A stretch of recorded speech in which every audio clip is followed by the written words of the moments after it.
There's always this conversation about balance in life. You need a work-life balance. You need to balance your priorities. You need to be this and that. Well, I think balance is bullshit without contrast. I think if we stopped talking about balancing everything and we switched the conversation to having contrast in your life, I think a lot of people would find that more helpful and more actionable. I think a better way to put it is be ruthless at work. Get all your shit done. Be the best business owner. Be the best employee. Be the best associate that you can possibly be. And then when you come home, relax in a way that's just unimaginable. Turn your mind completely off of work and fully relax. Have a strict distinction between the two, but put maximum effort in both.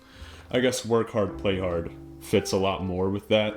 But you can take it so much further than just work and life. You don't have to be one person in all these different scenarios. You need contrast. You need juxtaposition, contradiction in your life. It can't just be, oh, I'm this person, so I'm going to be this person in all areas of my life. That's just not how it works. I believe that you have to put your maximum effort into every area of life, then you have to be able to put on different hats. You have to talk to people differently in different situations. You can't just be this one-sided person. Look at James Bond, for example. I reference him a lot in the stuff I do, and he's a fictional character, but there's so much to learn. He's the top spy, the top agent in the world. He can turn that switch on, but then he can also turn it off. When he comes in contact with a woman, he's lighter, he's not stern, he's funny, he's not stoic. It's a switch you have to turn off and on.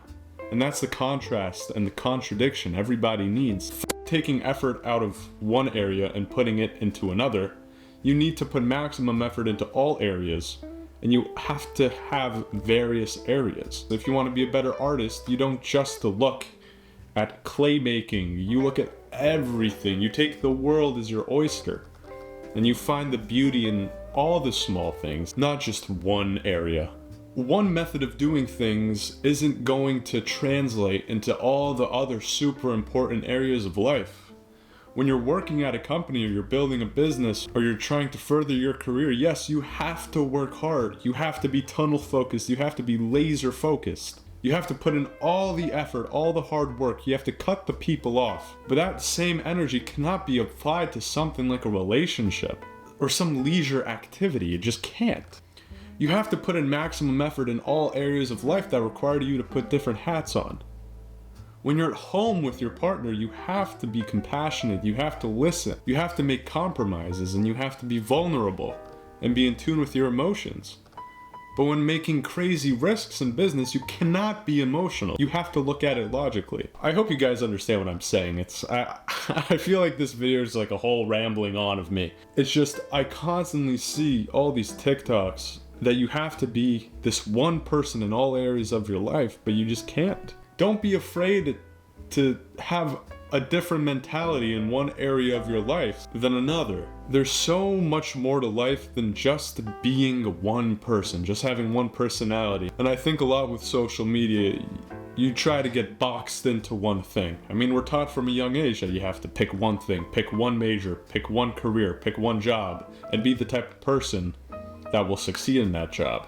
That's why we see a lot of those insufferable people that make one thing their entire personality. I think if we change the conversation from balance and put the conversation into contrast and live a life that is vastly contradicting, train MMA like an absolute fighter, but then read a book like a writer. Have two sides. Don't just be one thing, because that's only going to do you a disservice in life. Build contrast in your life. That's my message to you guys for the week.